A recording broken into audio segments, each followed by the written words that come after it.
bourse de Paris efface ses pertes ce vendredi après la publication de chiffres des ventes de détail meilleurs que prévu, soit un net rebond de plus de 1 Peu avant la clôture, le CAC 40 gagne 0,46 à 4313,11.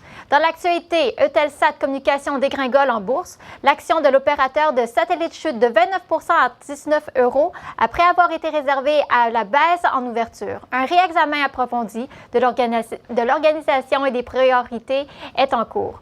Avant la clôture en bourse, aujourd'hui, le titre recule de 28,89 à 19,44 €. Les analystes de l'Obsa lui donnent une opinion baissière. En ce qui concerne Bouygues, le groupe a confirmé ce vendredi tous ses objectifs annuels après un trimestre marqué par les premiers signes de stabilisation de ses activités construction en France et une performance solide de sa branche télécom.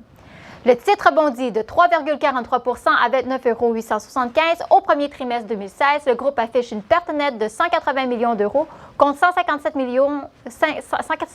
millions un an plus tôt. Avant la clôture en bourse aujourd'hui, le titre augmente de 3,17 à 29,81 €, mais les analystes de l'Obsa lui donnent une opinion baissière. Pour terminer, place à la recommandation du jour aujourd'hui. Il s'agit de Sanofi.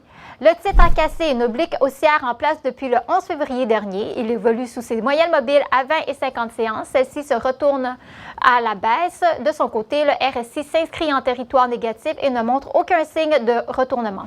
Ainsi, en dessous de 73,02 €, une poursuite du repli en direction de 63 et 59,35 € est envisagée. Découvrons à présent la stratégie à adopter pour la valeur Sanofi. L'achat du Warren Put 8711T d'Unicredit, prix d'exercice fixé à 65 €, date de maturité 14 décembre 2016. Pour Trading Central, c'était Anne-Marie Nouyen depuis nos studios de Wall Street. Je vous souhaite une excellente journée.